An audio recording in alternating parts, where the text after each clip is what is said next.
Discount rack special. My brother jeered, pointing at me.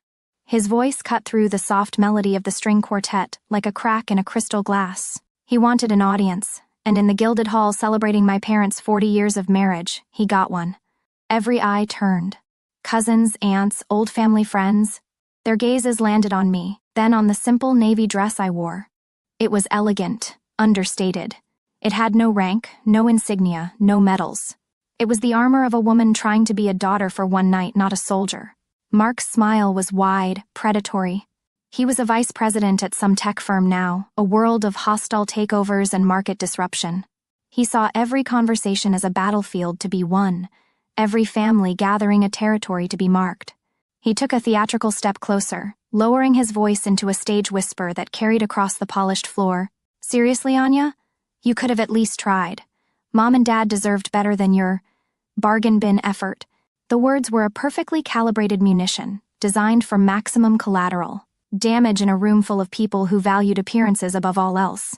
I felt the heat crawl up my neck, a slow, familiar burn. My hand tightened on the stem of my champagne flute, the glass cold against my skin. I didn't answer. In my world, silence is a strategic choice. You don't engage with non-credible threats. You observe, you assess, you wait for the operational picture to develop. But this wasn't a briefing room. This was my family. And the operational picture was humiliating. My father looked uncomfortable. My mother's smile was a brittle, painted-on thing. They believed in keeping the peace, even if it meant letting their son detonate a small grenade in the middle of their party. Mark was about to speak again, to press his advantage. I could see it in his eyes. The final, killing blow to my composure. Then, a new voice entered the airspace. It wasn't loud. It wasn't angry. It was calm, precise, and carried an authority that Mark's boardroom bravado could never imitate. "Excuse me." The voice came from a man standing near the bar. He was in a simple gray suit, salt and pepper hair, posture ramrod straight. He was a guest of my cousin's, I think. I'd never seen him before. Mark turned, annoyed at the interruption. The man didn't look at him. His eyes were fixed on me, not my face, but my shoulder, on the delicate beaded pattern over the fabric that I'd thought was just a fashion detail. His gaze was analytical, the look of a man who has spent a lifetime identifying threats, assets, and chains of command in a single, sweeping glance. The Major's eyes fixed on my shoulder. "Ma'am, your silver stars. Everyone can see them." Every voice stopped a T once. The string quartet faltered, a violin screeching into the sudden, cavernous void. The clinking of glasses, the murmur of conversation. It all ceased to exist. The air in the room became a solid thing, heavy and unbreathable. Someone dropped a fork. The silver clang against marble was the only sound in the world. Mark's smile didn't just fade. It was wiped from his face, leaving behind a slack-jawed, pale confusion. He looked from the man to me and back again. The battlefield he thought he commanded had just vanished from under his feet. Silver stars. 2 words. He spoke them so quietly, but they landed with the force of an artillery strike. They redrew every line in the room, redefined every relationship, and shattered a story my brother had been telling himself, and me, for 20 years.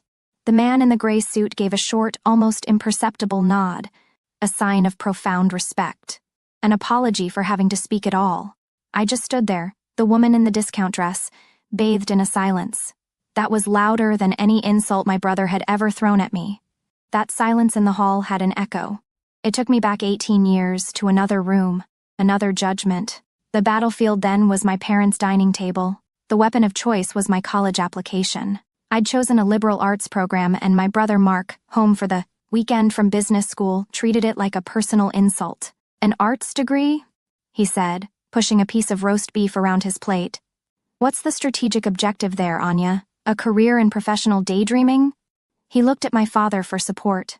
"It's just directionless." That was his favorite word for me. Directionless. A ship without a rudder, a project without a plan. I was a line item in the family budget that just wasn't performing to his expectations. I had no answer for him then. My silence was shame. My shame was his victory. 2 weeks later, I found my direction. It was in a strip mall, wedged between a laundromat and a pizza place. The sign on the door just said, Armed Forces Recruiting. The air inside was cold, smelling of stale coffee and industrial cleaner. A sergeant with a bored expression slid a stack of papers across his metal desk. I wasn't thinking about patriotism. I wasn't thinking about service or sacrifice. I was thinking about Mark's smirk. I was thinking that if my world was going to be a battlefield anyway, I might as well learn how to fight. The pen scraped across the paper, black ink dragging my name into a future he could never have imagined for me. It wasn't an enlistment. It was an exit strategy. Officer Candidate School was designed to find the crack in your soul and pry it open. Fort Benning in July is not a place, it's a physical state of being. The Georgia humidity was a wet uniform you could never take off. The red clay stained everything. Cadre voices stripped your name away until you were just candidate, a problem to be solved. They broke me down. They broke all of us down. But they were looking for the ones who could put themselves back together, stronger than before. My breaking point came during land navigation, alone in the pine forests, with a map, a compass, and a list of grid coordinates. The heat was suffocating. Every tree looked the same. The compass needle felt like it was mocking me, spinning between two equally wrong paths. I was behind schedule, drenched in sweat, my own frustration a buzzing noise in my ears. I was lost. I sank down against a tree, the bark digging into my back. This was it. Mark was right. I was directionless. Then I heard them. 2 other candidates moving through the trees nearby. Their voices were low, smug. Told you she wouldn't make it. The words were a gut punch. They sounded just like my brother. I closed my eyes and I could see his face, that confident smirk. I felt that old familiar shame wash over me. For a moment, I let it. But then, something else rose up. Not shame, something harder, colder. The smirk in my mind became a target. The shame turned into fuel. I got to my feet, my legs shaking. I looked at the soggy map, not as a puzzle, but as an enemy position to be taken. I wasn't running from his voice anymore. I was moving toward my objective. 1 point, then the next. I moved through the woods with a purpose that felt like it was forged in that very moment. I found my last marker just as the sun was dipping below the tree line. He called me directionless. But out there, with nothing but a compass in my hand and iron in my veins, I had finally found my true north. I chose logistics as my branch out of officer candidate school. When I told my brother, he laughed. So, a professional clerk. Got it. A nice, safe desk job. My first desk was at Forward Operating Base Griffin, a dust-choked outpost in the Horn of Africa where the heat never broke, and the only thing separating us from them was a wall of dirt-filled barriers and a roll of concertina wire. I was Captain Anya, company commander of a forward support company. My job was to run the convoys, pushing beans, bullets, and blood out to the remote combat outposts. It was the furthest thing from a desk job. The bars on my collar felt heavier than they were. I was 26 years old, in command of 150 soldiers, most of whom had more deployment time than I had time in service. My first sergeant, a man named Miller with a face like a worn leather map and eyes that had seen everything, was polite.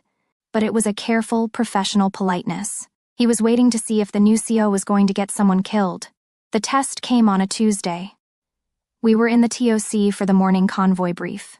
The S2 intel officer was pointing at a digital map, his laser pointer circling a stretch of road we called Route Irish. We have new chatter. Credible threat of a complex IED attack. Route is red. I repeat, Route Irish is red. My stomach went cold. Our destination was Cop Viper, an outpost at the ragged edge of our operational area. Their report from the night before was stark. They were low on everything. Water, ammunition, plasma. The battalion commander's voice crackled over the radio from the main base. He'd seen the intel. His orders were clear. Stand down, Griffin 6 Charlie. We do not roll on a compromised route. Wait for end of day to clear it. 48 hours minimum. 48 hours. I looked at the supply numbers for Viper. They didn't have 48 hours. I turned to First Sergeant Miller and my platoon sergeants. Closed the door. We stood around the map, the red icons pulsing like angry wounds. The BC is right, I said. We aren't taking Irish. I looked at Miller, whose expression was unreadable stone. But we aren't waiting. I pointed to a thin, winding line on the topographical overlay, miles to the west. A dried-out riverbed, a wadi. It was treacherous, unpaved terrain. It was also completely hidden from the main road. The intel is focused on the hardball road, I said. They won't be looking for us in the wadi. First Sergeant, what do your scouts say about that ground? Miller's eyes met mine. For the first time, I think he saw a commander, not just a captain. He saw a willingness to trust the NCOs on the ground. A flicker of something changed in his expression. He nodded slowly. It's rough. It'll be slow, but it's passable. The convoy rolled out an hour before dusk. I wasn't in the lead truck. I was in the TOC, a prisoner to the blue dots on the screen and the static hiss of the radio. Every minute of silence was a lifetime. Hours later, the call came in. Mission complete. All trucks inside the wire at Viper. The relief was a physical thing. It almost brought me to my knees. When they rolled back in the next morning, coated in a layer of pale dust but all in one piece, the whole fob felt lighter. Later, I was hunched over paperwork when Miller walked into my office. He didn't say a word. He just placed a steaming mug of brutally black coffee on my desk. He looked at the map, still on my screen, with the winding, improvised path we'd taken. Good route, ma'am. He paused, turning to leave. Then he stopped at the door. Good run, Pathfinder. He left. I stared at the coffee. My brother thought I was a clerk. The Army would give me a medal for that mission, and I'd put it in a drawer. But that name, that call sign, that I would keep. The years after that first command became a blur of new ranks, new postings. The world became a series of sterile offices and temporary quarters. As a major, I was a battalion executive officer. My life was color-coded spreadsheets, maintenance schedules, and the constant grinding logistics of keeping a unit combat-ready. Then came the Army War College, a year of breathing the thin air of strategy and policy. Promotion to lieutenant colonel brought me to the Pentagon. I was a staff officer, a ghost in the machine, writing policy papers that would affect soldiers I would never meet. The work was vital, but deeply impersonal. Then came a colonel's command. Brigade S3, the operations officer. I was back with troops, planning large-scale joint exercises in the desert. The days were long, the nights were short, and the pressure was immense. With every step up, the phone calls home became more difficult. The distance wasn't just geographical, it was existential. I was speaking a language they didn't understand, living a life they couldn't comprehend. Mark's condescension evolved. It was no longer outright mockery. It was worse. It was pity. Still playing soldier, Anya? He'd ask during a strained holiday phone call. I'd be in my office, the sun setting over a dusty motor pool, and he'd be at a family dinner I was missing. It was a good run, but don't you think it's time to get a real life? A real life. To him, that meant a husband, a mortgage, a 401k, a life he could measure on a spreadsheet. My world, a world of service and sacrifice, didn't compute. It was a phase I was supposed to grow out of. One year, I had to take a Christmas video call from a command tent in the middle of a desert rotation. Through the pixelated screen, I saw them all gathered. The warm lights of the tree, the festive sweaters. My nephew opened the gift I had mailed 2 months earlier. I was a ghost at my own family's celebration. After the call, I walked out into the cold desert night and looked up at the stars. I had never felt so alone. The promotion list came out on a Tuesday. I found my name on a secure website, a line of black text on a white screen. Colonel Anya, selected for promotion to Brigadier General. There was no fanfare, just an official email. The ceremony was in my commanding officer's office. It was small, quiet, and professional. Just a handful of colleagues, a flag, a single silver star on a small velvet box. I didn't invite my family. How could I explain to them what this meant? How could I articulate that this wasn't an achievement like a bonus or a corner office? That it was a covenant, a promise. My commanding officer, a 3-star general, took the star and pinned it firmly onto my shoulder. The sharp point pressed through the fabric for a moment, a tiny, fleeting pain. I had spent years imagining this moment. I thought it would feel like a victory, a final, crushing checkmate in a long game against my brother's doubt. I expected triumph. But that's not what I felt. Instead, I felt weight, an immense, sobering weight. It wasn't a burden. It was the sudden, crushing gravity of responsibility. I thought of the thousands of soldiers who would now be under my command, their readiness, their welfare, their lives, their families. It had been years since my brother's voice was the fuel. But in that moment, any lingering echo of it vanished for good. This wasn't about him. It was about them. It was about being worthy of the trust embodied in that small, heavy piece of silver. "Get a real life," he had said. I looked down at the star on my shoulder. This was the realest life I had ever known. My apartment is quiet. It's a minimalist space in a high-rise, with clean lines and very little furniture. Everything has its place. It's less of a home and more of a personal forward operating base. A place to rearm and refit between missions. My current mission was my parents' anniversary party. I opened my closet. The divide inside was a perfect metaphor for my life. On the left, my career. Rows of perfectly pressed uniforms. The Army service uniform I had worn to a briefing just yesterday was hanging at the front. The dark blue jacket was immaculate. On each shoulder board sat 2 silver stars, polished to a mirror shine. Major General, Deputy Commanding General of Army Materiel Command. My role was to oversee the logistics that supplied a global force. A budget with 9 zeros. A responsibility for tens of thousands of soldiers. That uniform was a tangible thing. It was respect, authority, and the culmination of an entire life's work. It was the heaviest thing I owned.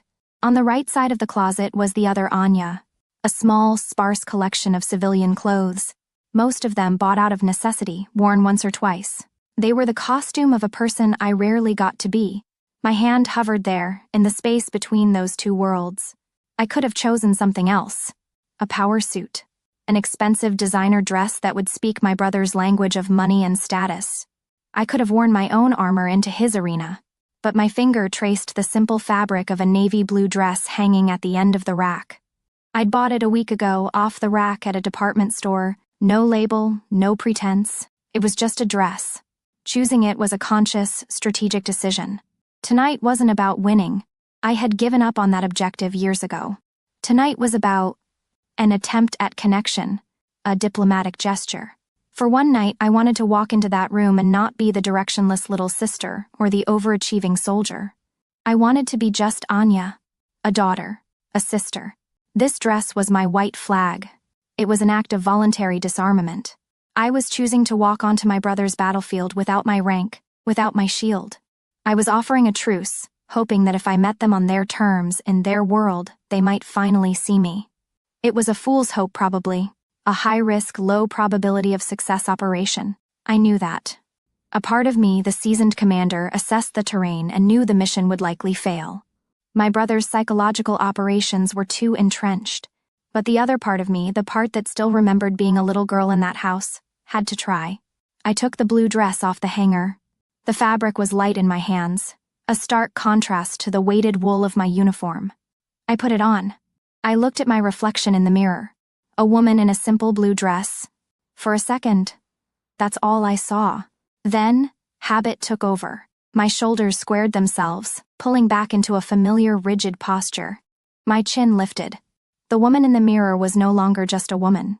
Her bearing gave her away. The general was still there, embedded in the very framework of her bones. I took a deep breath, the way a soldier does before stepping out of the wire. A final moment of calm before entering hostile territory. Then I picked up my keys and walked out the door wearing my flimsy armor of hope. The silence that followed was a physical presence. It filled the spaces between the crystal glasses and the silver platters. It was heavier than any word, louder than any insult my brother had ever spoken. It was the sound of a reality collapsing. My gaze swept the room.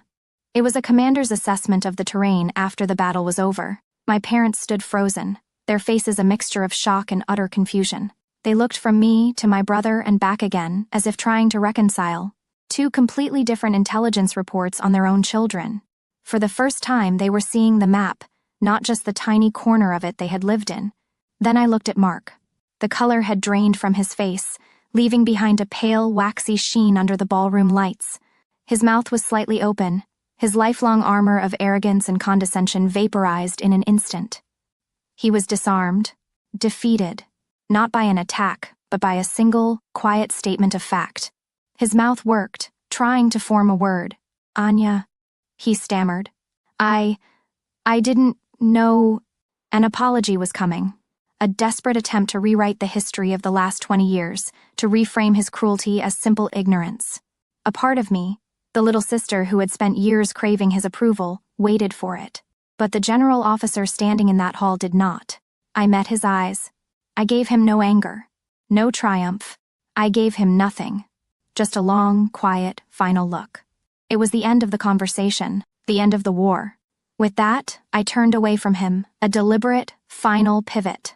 My attention shifted to the major, who stood respectfully a few feet away. My posture changed, my bearing settled into the familiar lines of command presence. The air around me became my own. "Major," I said, my voice calm and clear. "Thank you for the courtesy." He gave a crisp, professional nod. "Of course, ma'am." In that small exchange, a world my family could never enter was acknowledged.